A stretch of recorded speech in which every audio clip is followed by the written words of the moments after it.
Nah, saya baru-baru ini mendapat berita dari salah satu mahasiswa kita. Salah satu mahasiswa kita tiba-tiba dia bilang dia mau keluar dari STT, dan alasannya sedang panik sekali. Tapi nggak berani ngomong dengan saya.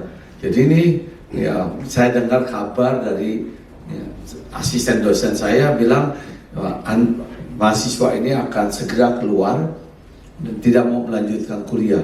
Jadi waktu kuliah malam itu keluar masuk, nggak karu-karuan. Saya pas dengan mahasiswa ini sih. Terus sudah selesai kelas, saya berbicara dengan asisten dosen itu dan dikatakan dia sudah memutuskan untuk keluar saja dari STTPK. Kenapa? Saya bilang, baru saja ditipu orang. Uangnya habis. Kerugiannya berapa? Sekitar 100 juta.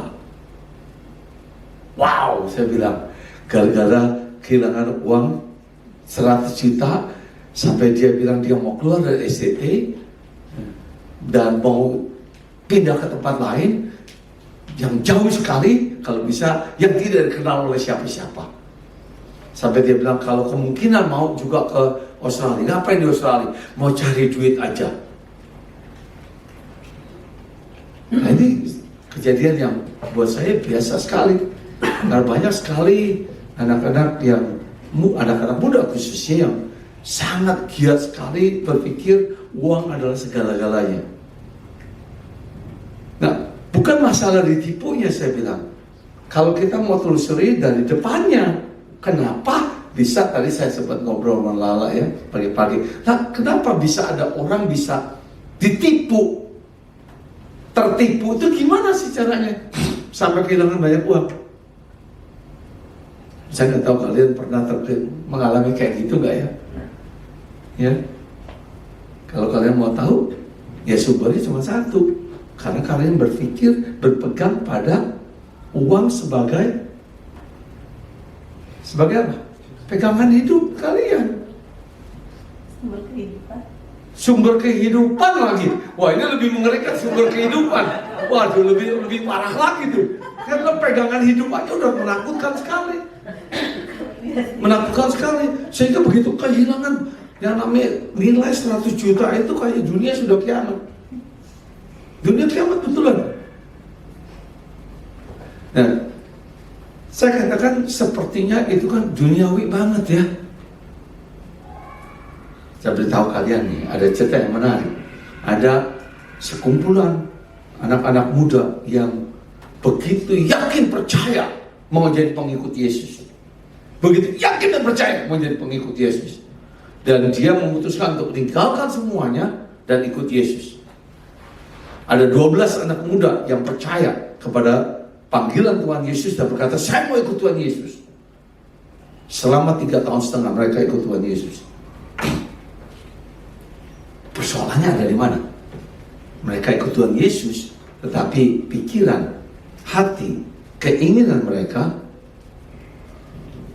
bukan pada Tuhan Yesus, tetapi kepada apa yang mereka bisa dapatkan kalau ikut Tuhan Yesus. Sehingga pada saat-saat Tuhan Yesus menjelang kematian Tuhan Yesus, dan Tuhan Yesus menceritakan bahwa dia akan disalibkan, murid-muridnya nggak dengar loh. Ini ada berita yang luar biasa penting. Yesus berkata dia akan ditangkap dan disalibkan, tetapi murid-muridnya tidak ada yang dengerin. Yang mereka masih ributkan adalah kedudukan. Nanti kalau Tuhan Yesus jadi raja, saya bakal dapat jabatan apa? Asli juga ya. Ini Tuhan Yesus lagi bilang mau kematian dia, murid-muridnya ribut mengenai jabatan. Bahkan ada yang bilang sama mamanya, sama ibunya, Bu, tolong kasih tahu Tuhan Yesus supaya kalau dia nanti jadi raja, tempatkan saya, kita berdua nih kakak beradik di kanan dan kiri. Di kanan dan kiri tahta Kristus. Wow, yang diributkan adalah kedudukan. Saya bisa katakan banyak sekali terjadi kepada orang-orang yang buat diri sendiri. Buat diri sendiri. Begitu Tuhan Yesus betul-betul disalib, itu semua apa yang jadi impian mereka, apa yang menjadi keinginan hati mereka, apa yang menjadi angan-angan mereka, semua ikut dikubur bersama Kristus. Ikut dikubur. Mereka semua kehilangan pegangan. Kehilangan pegangan. Kita bisa setia ke gereja, bisa setia melayani, tetapi hatinya, pelayanannya, kehadiran minggu ke minggu dengan satu tujuan, saya dapat apa dari Tuhan. Begitu itu tidak didapatkan, habis sudah. Terkubur bersama Kristus yang mati. Habis semua. Sehingga saya katakan, silakan Rocky, kamu sibuk dengan segala pelayanan anak-anak, tetapi dengan satu pikiran, mau menghasilkan apa untuk diri kamu. Begitu itu tidak terjadi, dikuburlah kamu, walaupun masih hidup. Terkuburlah kamu bersama dengan Kristus yang mati. Karena Kristus yang mati adalah Kristus yang menurut kamu harusnya seperti apa. Kita suka ngatur Tuhan Yesus ya. Tuhan Yesus harus begini, harus begitu. Katanya kita percaya Tuhan Yesus sebagai Tuhan dan Juru Selamat. Tetapi kita mau atur Tuhan, mau sesuai dengan maunya saya. Kalau itu saya tidak dapatkan, kita kecewa. Akibatnya, katanya sudah 30 tahun jadi orang percaya, gak kenal Tuhan Yesus. Kenal Tuhan Yesus menurut pikiran kamu, menurut hati kamu, bukan menurut siapa dia. Ini yang terjadi dengan murid-murid Tuhan Yesus ketika dikubur, habis semua. Mereka sudah tidak punya pegangan apapun juga. Yang ada cuma ketakutan, kengerian akan akibat ikut Yesus. 3,5 tahun mereka berangan-angan jadi pejabat tinggi, ya, nggak kolonel tapi pengen jadi jenderal, kalau bisa bintang 7, obat sakit kepala. Ini ada pensiunan kita di sini nih, mesti dia khotbah aja ya, saya duduk. Tapi kadang-kadang suka pelintir kumis gitu depan saya. Ya, ini yang saya mau kita perhatikan bersama-sama. Di dalam kitab Yohanes pasal 21, setelah semua kejadian, Tuhan Yesus dikuburkan dan mereka sudah hilang pengharapan, pasal 20 menceritakan Kristus yang sudah bangkit. Nah, begitu Kristus bangkit gimana? Murid-muridnya ada harapan baru. Tadinya habis semua. Nah, ada harapan baru, ada. Dalam pasal 20 dikatakan oleh Yohanes, pertama kali Tuhan Yesus menampakkan diri di suatu ruangan tertutup. Di hari pertama sesudah dia bangkit pada pagi hari, kemudian dia menampakkan diri kepada murid-muridnya di ruang tertutup pada menjelang malam. Jadi menjelang pergantian hari. Kalau menurut adat istiadat Yahudi, berarti sekitar jam 5:30 menjelang jam 6. Biasanya maghrib itu adalah pergantian hari mereka. Tuhan Yesus tiba-tiba ada di ruangan tertutup, menampakkan diri kepada murid-muridnya. Wah, saya bisa ngebayangin sih, senengnya kayak gimana ya. Harapan yang sudah terkubur, sekarang bangkit lagi. Ada secercah harapan baru. Seberapa lama harapan baru itu menempel di sini dan di hati mereka? Gak lama. Karena selama 3,5 tahun, setiap harinya mereka bersama Tuhan Yesus. Tapi kali ini, 10 murid Tuhan, kok 10? Yang satu sudah gantung diri, yang satu gak ada, yaitu Thomas.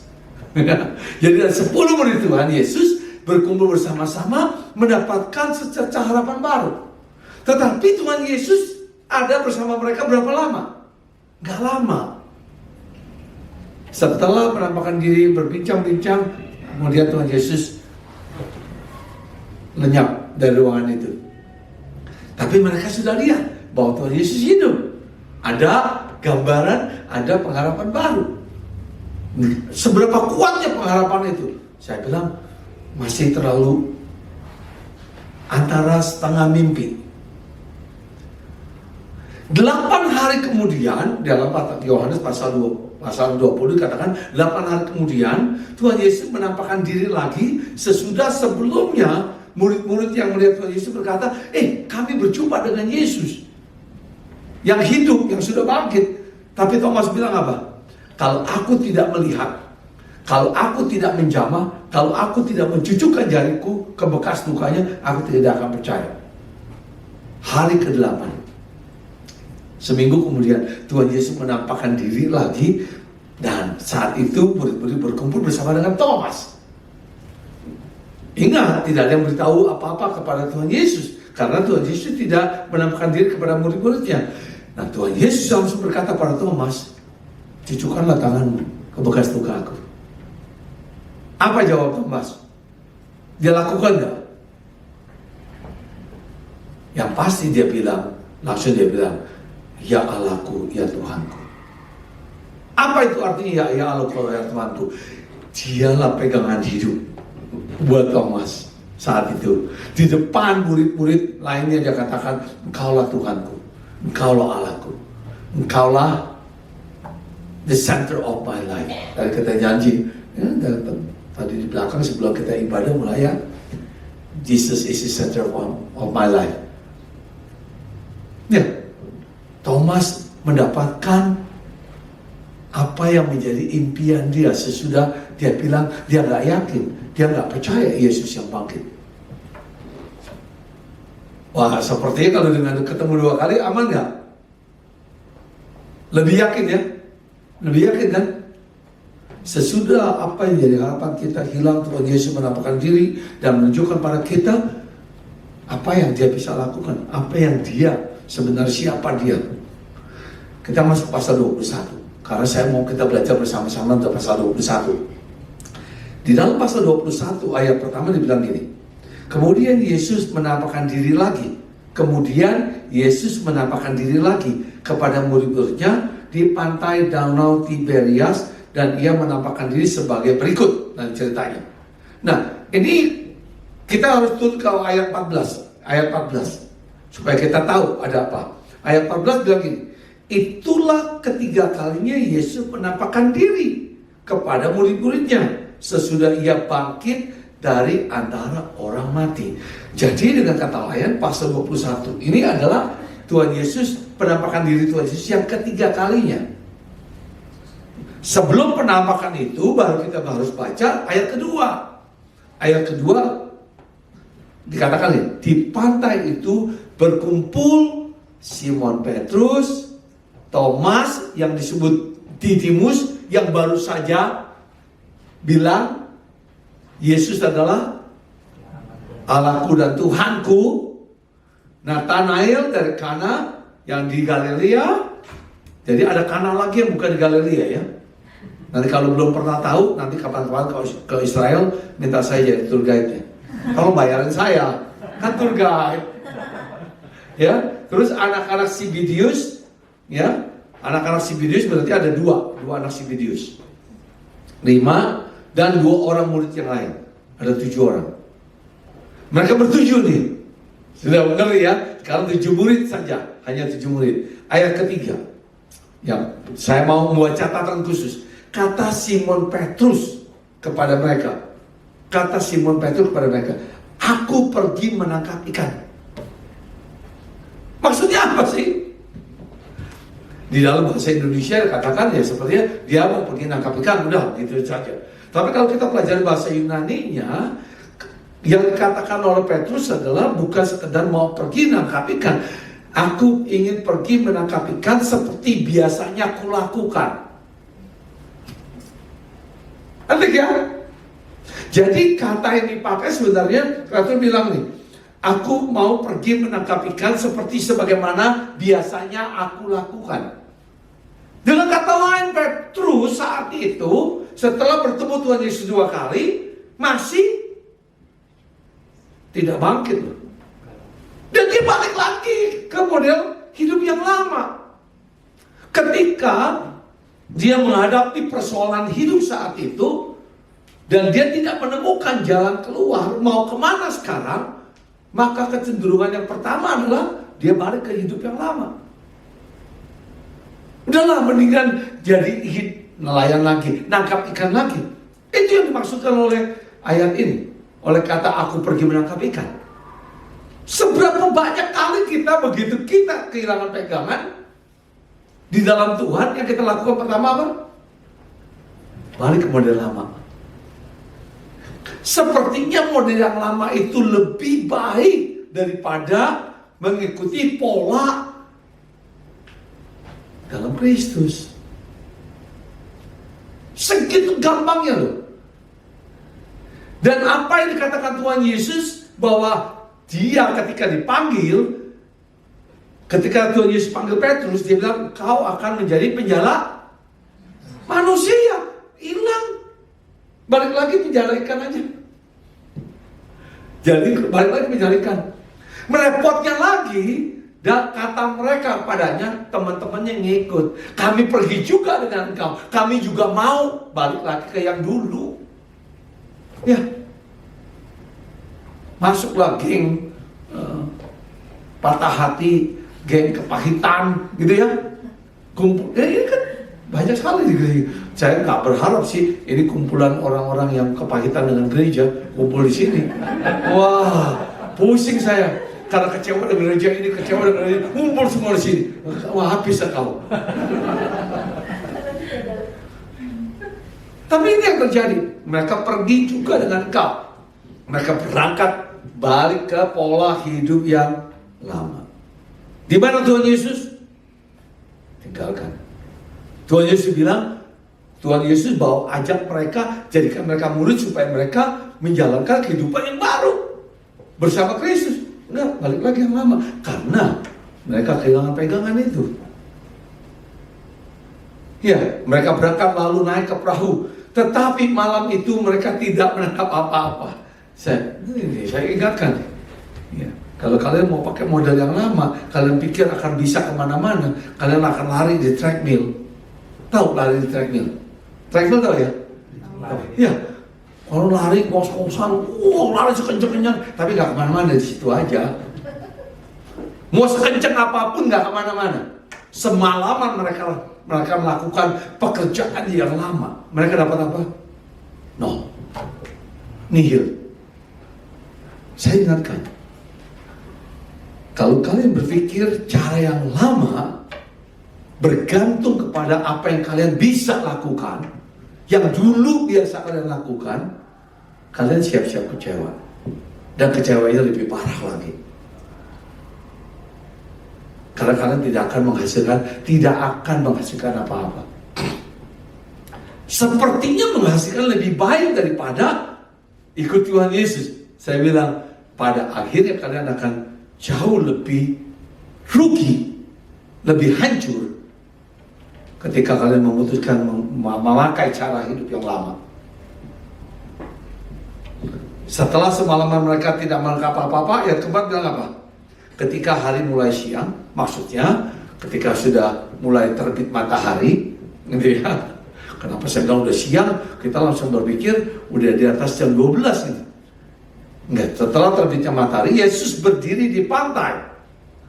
Akan tetapi murid-murid itu tidak tahu bahwa itu adalah Yesus. Ya, saya bilang, kalau kamu udah kenal saya berapa tahun? 2021. Ngelihat saya dengan jarak kira-kira 200 meter, kenalin nggak? Pasti kenalin ya? Karena nanti itu dulu.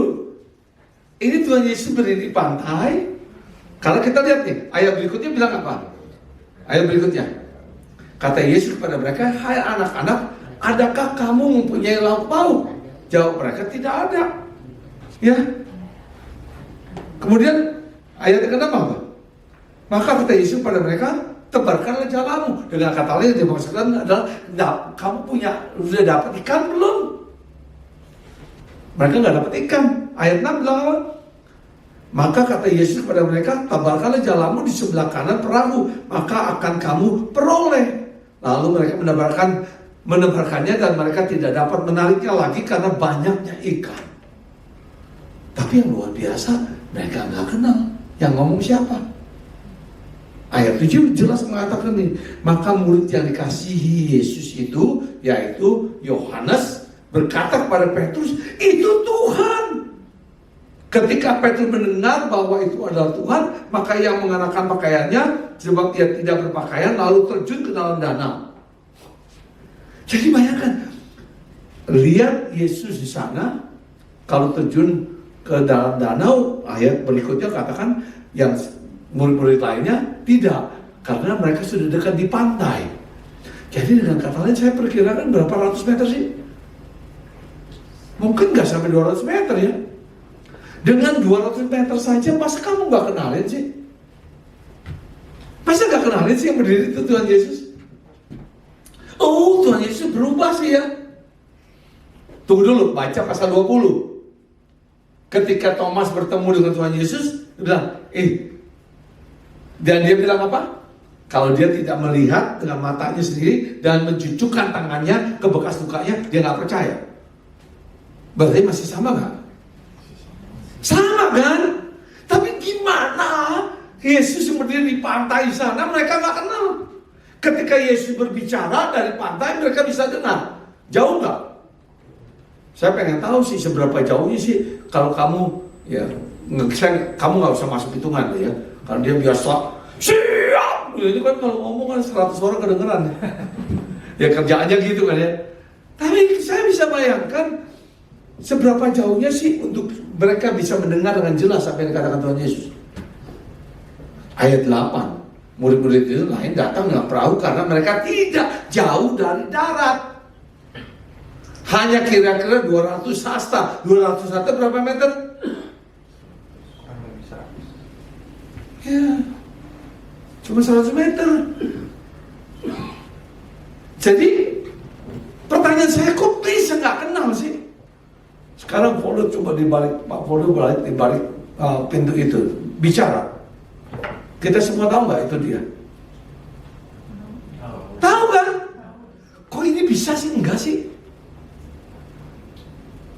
Saya kadang-kadang berpikir, kenapa ya? Kalian berpikir nggak? Kenapa mereka nggak kenalin? Saya bilang nih, kalau mereka terlalu masuk dalam persoalan hidup mereka. Ketika kamu terjebak dengan persoalan hidup kamu dan memikirkan cara lama, kalian gak akan bisa dengar ketika Tuhan berbicara.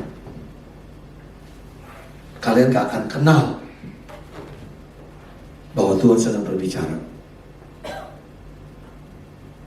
Kalau kalian terjemplung, tenggelam di dalam persoalan hidup kalian dan memikirkan cara-cara untuk mengatasi dengan cara kalian, sampai ketika Tuhan berbicara pun kalian gak kenal. Hati-hati sekali. Ya, saya gak tahu apa yang kalian hadapi sekarang. Apakah kalian dengar suara Tuhan? Tapi ada juga yang berkata, saya mau dengarnya seperti ketika Pendeta Hari berbicara. Enggak, bukan begitu maksud saya. Tapi ketika Allah berbicara pada kita, kita nggak tahu itu dari Allah. Tuhan yang berbicara pada kita karena kita tenggelam di dalam persoalan hidup kita. Sampai Tuhan bilang, kamu bicara cara yang lama, sekarang kau kasih tahu nih cara yang lama. Tapi caranya Tuhan. Asik kan? Karena Tuhan Yesus bilang apa? Tebarkanlah jalamu di sebelah kanan perahu. Tebarkanlah jalamu sebelah kanan perahu. Apakah ini pengalaman pertama? Tidak. Ini pengalaman kedua loh. Yang bedanya pengalaman pertama, Petrus ketika diperintahkan Tuhan tebarkan jalamu di sebelah kanan, sebenarnya bukan jalamu, tebarkanlah jala-jalamu.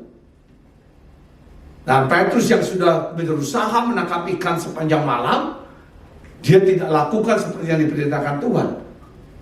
Dia hanya menyebarkan satu jala saja. Tujuannya apa? Mau buktikan pada Tuhan bahwa dia lebih pintar. Dia tahu nggak bakal dapat ikan.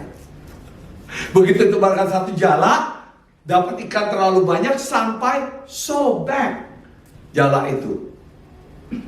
Tuhan Yesus bilang tebarkan jala-jala, nggak akan sobek. Karena ada beberapa jala yang menangkap ikan-ikan itu. Sekarang ikan itu di satu jala sehingga sobek. Nah kali ini Tuhan bilang tebarkan jalamu satu saja, tidak banyak. Dan Petrus melakukan itu dengan teman-temannya. Itu sebabnya begitu ditebarkan mereka dapat ikan, langsung responnya apa? Kembali kepada ingatan. Ini Tuhan. Ini Tuhan. Cara Tuhan, cara yang lama, masih cara yang sama. Nggak berubah. Tetapi cara Tuhan yang sama itu cara yang sukses. Yang mendapatkan hasil ikan yang dibutuhkan. Bukan cara lama kita yang berkata sepertinya kita lebih tahu dari Tuhan. Ketika ditebarkan mereka dapat, kemudian akhirnya ayat 8 kata mereka menuju pantai. Ayat 9 bilang gini apa? Ketika mereka tiba di darat, mereka melihat api arang dan di atasnya ada apa? Ikan dan roti. Apa yang mereka cari? Ikan. Punya roti enggak? Nggak punya. Mereka berusaha dapat ikan. Begitu mereka di pantai, yang Tuhan punya apa? Ikan, roti dan ikan. Dua-duanya pada.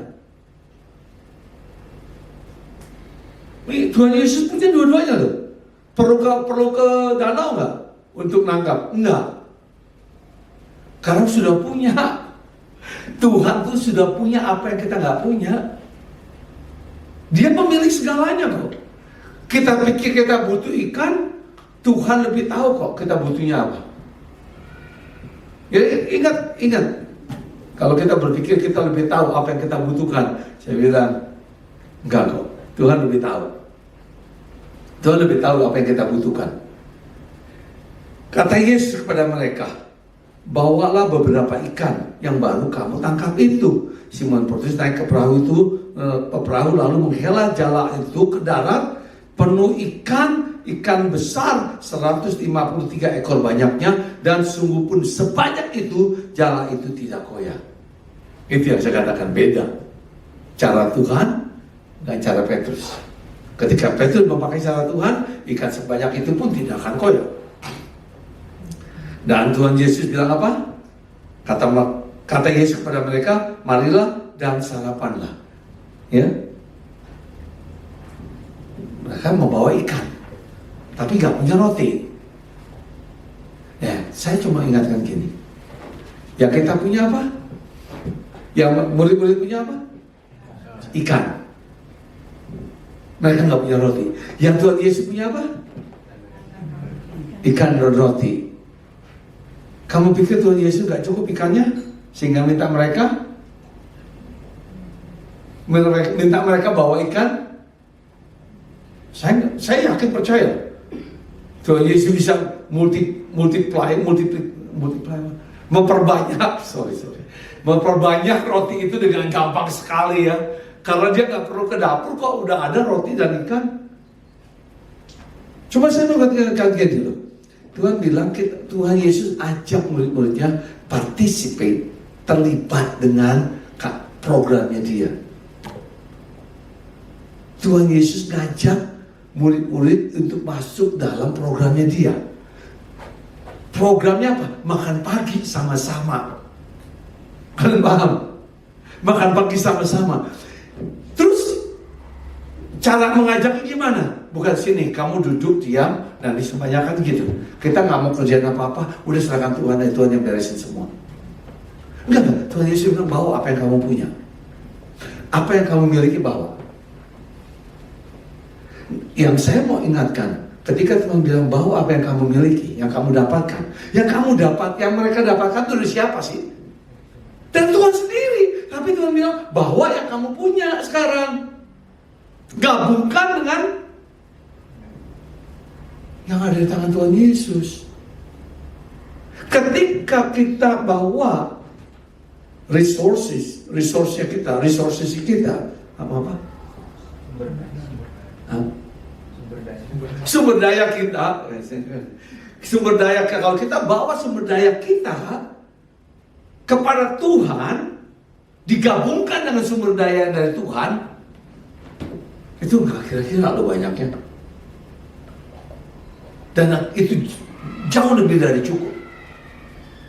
Jauh lebih dari cukup. Problem kita adalah begitu kita punya resources sedikit, punya sumber daya dikit, kita bilang, waduh, serahkan ke Tuhan ini. Habis. Nggak jadi apa-apa ntar. Belum apa-apa kita sudah ketakutan dan balik lagi ke model cara kerja yang lama kita lagi.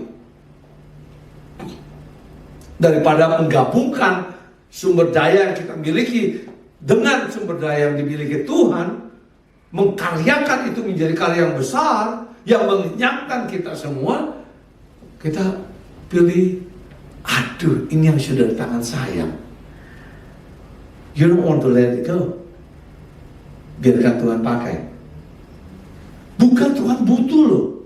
Saya ingatkan, Tuhan nggak butuh. Tapi Tuhan sedang bilang, ayo gabungkan yuk sumber daya yang kamu punya dengan saya punya, supaya kita bisa melakukan karya yang lebih besar. Kita nggak ada cerita yang bilang, ya pakai Tuhan punya saja, saya punya. Ya, kadang-kadang suami istri gitu ya, kalau sudah suami istri, ya gaji saya gajimu gitu ya. Atau dibalik, gajimu gaji saya. Ada juga yang kayak gitu ya, yang penguasa di rumah siapa? Kalau suami ya gitu, gajimu gajiku ya gajiku gitu ya. Nah, nanti gajinya kebanyakan, obesitas, masuk rumah sakit. Jadi saya mau ingatkan supaya cara konsep berpikirnya, pola kerja Tuhan tuh gitu. Ketika kita let go yang kita punya, sumber daya kita lepas dan relakan untuk pekerjaan Tuhan, digabungkan dengan Tuhan punya, itu gak ada habisnya. Ya, Harold tahu kejadian waktu akhirnya saya meninggalkan Bandung dengan sekolah di Bandung. Terus waktu akhirnya kita mulai STT Baptis Calvary, kita mulai dengan dana 40 juta setahun. Enggak. Saya dapat dana 400 juta setahun. Jadi kira-kira sekitar 30-an juta per bulan untuk membuka sekolah yang baru. Serem juga ya. Dan dapat dana bantuan 25.000 dari Amerika, waktu itu sekitar hampir 250 juta. Tapi tidak dipakai untuk operasional, melainkan untuk ya, kebutuhan kampus, komputer dan sebagainya. Kita sampai kasih honor ke staf dosen itu menyedihkan banget. Karena gaji yang paling gede di saya kan ya. Kan saya pimpinan ya. Ya Harold ya. Iya. Ya, gaji saya kamu kira-kira berapa? Sebagai pimpinan sekolah. Waktu kita mulai sekolah, ya, sampai 2 tahun yang lalu, gaji saya paling besar, nolnya 8. Enak ya? Mau gantiin saya nggak? Udah dapat gaji nolnya 8 nggak mau. Gimana Ron? Mau Ron? Lo nggak kerjanya nggak, tetap saya kerjain, gajinya tukeran. Oke? Setuju? Iya, kamu mesti tanya depannya angkanya berapa. Kalau kalian nggak tanya depannya angkanya berapa, kalian nanti pikirnya waduh keren banget ya. Iya, depannya juga 0. Jadi nolnya mau 9, mau 10, mau 100 juga nggak ada gunanya, tetapi 0. Ya, ini ya saya kasih kesaksian menarik karena betul-betul kita berjuang selama beberapa tahun itu. 6 tahun saya tidak terima honor. Dan bagaimana memenuhi kebutuhan kampus dan seluruh staff. Staff kita waktu itu cuma berapa? Istilahnya cuma beberapa gelintir saja. tidak banyak kok. Ya Denny salah satu tulang punggung yang organize dengan beberapa teman lainnya untuk jadi dosen di tempat kita, mulai dengan babak belur 400 juta setahun, dan saya tidak dapat honor. Sekarang kita punya budget, ada yang tahu nggak? Voldo tahu nggak budget kita sekarang berapa? Lukas, kira-kira berapa budget kita? Budget dari STTBK untuk tahun 2024 ini?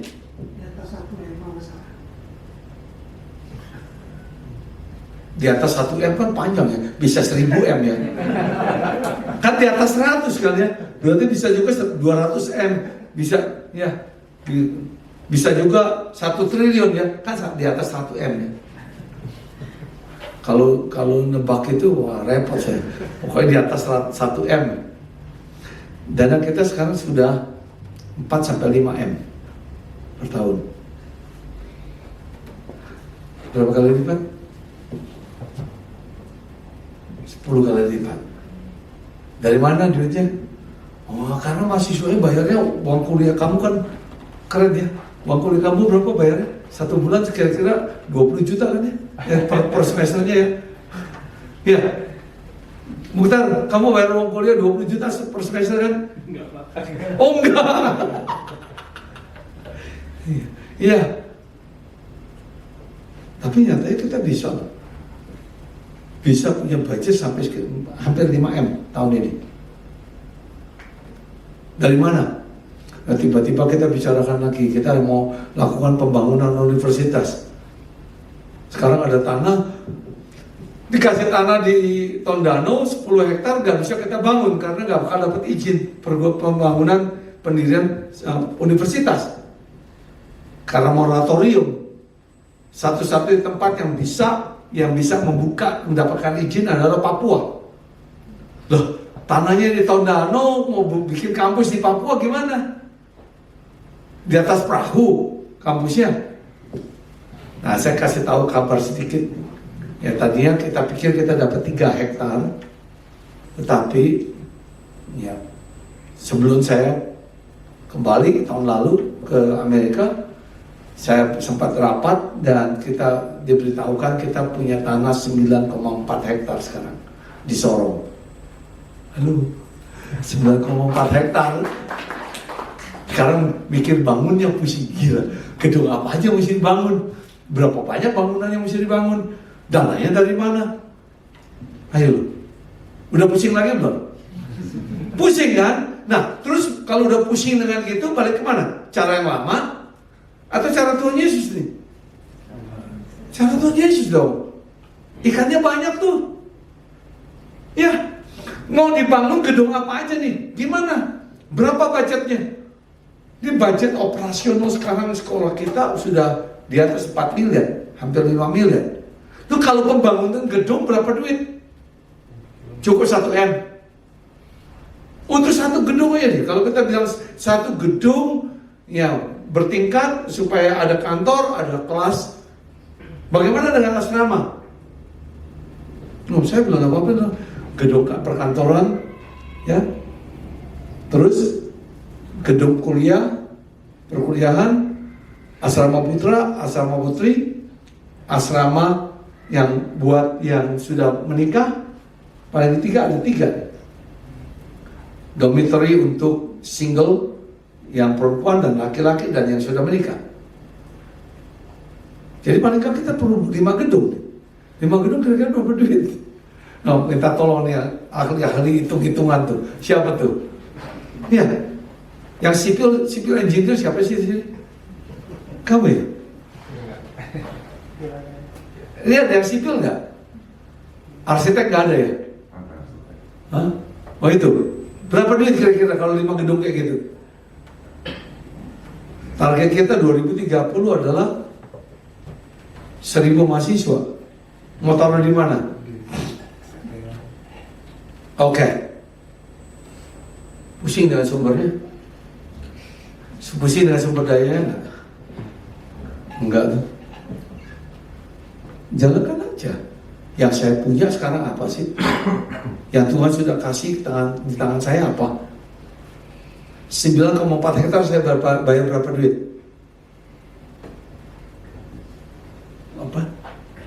gratis. Itu sendiri Tuhan kok. Tiba-tiba ada teman saya yang dikasih 10 hektar di Tondano, tahu-tahu teman satu lagi yang di Sorong bilang, ini ada 9,4. Saya masukkan di yayasan, nggak mau, saya nggak mau ikut terlibat. Saya cuma mau ambil bagian untuk mensuplai ini. Alat-alat berat dia punya semua. Jadi pusing nggak dengan pembangunan? Nggak usah pusing, itu urusan Tuhan. Diberesin Tuhan lah. Apa yang harus saya lakukan? Pakai sumber daya yang kita punya. Sumber daya yang kita sudah miliki sekarang. Yang utama adalah orang-orang yang Tuhan sudah kirim untuk ambil bagian di dalam pergerakan ini. Jadi saya bilang, nggak ada yang mustahil loh untuk tempat kita ini. Kamu berkata, kapan kita punya gedung ini? Tunggu. Kalau kamu berpikir kamu punya gedung, pengen punya gedung ini, ya, mulai pikirkan bagaimana gabungkan sumber daya yang kalian miliki, gabungkan dengan Tuhan punya. Nanti jadi sendiri. Kita pusing dengan, waduh gedung kampus gimana? Waktu kita masih di Bandung, kita pusing nih kuliah di mana?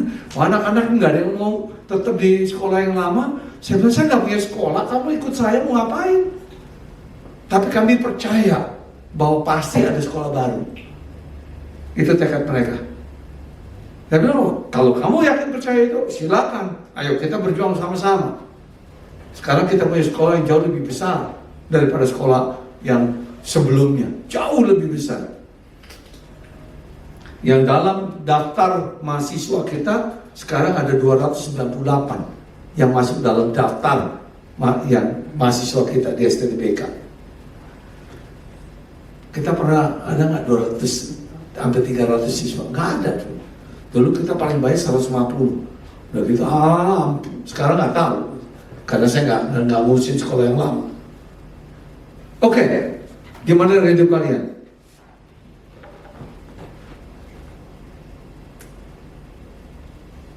Mau gabung dengan Tuhan Yesus? Mau pakai cara Tuhan Yesus? Atau mau pakai cara kalian sendiri? Atau mulai hitung-hitungan Tuhan, untung ruginya? Saya bilang untung. Kalau hitung-hitungan sama Tuhan, maka ada untungnya, pasti rugi. Karena yang punya lebih banyak dia. Ya, yang punya lebih banyak dia kok. Dia punya sumber daya yang tidak terhingga. Kita siap nggak mempergunakan sumber daya itu? Nah, untuk bisa mempergunakan sumber daya itu adalah dengan mempergunakan sumber daya yang Tuhan sudah kasih. Gabungkan dengan Tuhan punya karya, baru kita bisa menghasilkan sesuatu yang luar biasa. Amin. Jangan lari di treadmill ya. Jadi lari yang seperti Rasul Paulus berlari menuju tujuan salib di depan sana untuk mencapai apa yang menjadi tujuan Tuhan buat hidup kita. Sekaligus promosi gitu ya. Ya bodoh suruh pada kuliah lagi nih. Biar tambah pinter ya. Iya. Ini rencananya mesti semester depan kita akan menerima satu mahasiswa baru yang usianya baru 75 sih. Bapak umur berapa? Belum 75 Pak? Sudah? 79? Ya, kalau 79 bisa beralasan nggak mau kuliah lagi ya. Kalau di bawah 75 nggak bisa, karena satu ibu ini 75 mau kuliah lagi nih. Oke? Kamu masih muda kan? Ya kita tunggu ya. Kasih tahu ya. Kamu juga ya? Ya kita kan ada direktur pasar sarjana di sini ya, Pak Denny ya. Silakan bicara sama dia. Kalau saya kan bagian pelengkap penderita aja, bersama-sama lagi Kristus sih. Oke? Ya saya berharap ini jadi pengajaran buat kita. Jangan sampai bilang saya nggak kenal dia. Ketika Tuhan berbicara, saya nggak kenal. Karena kita terlalu banyak di sini dengan ide-ide kita sendiri.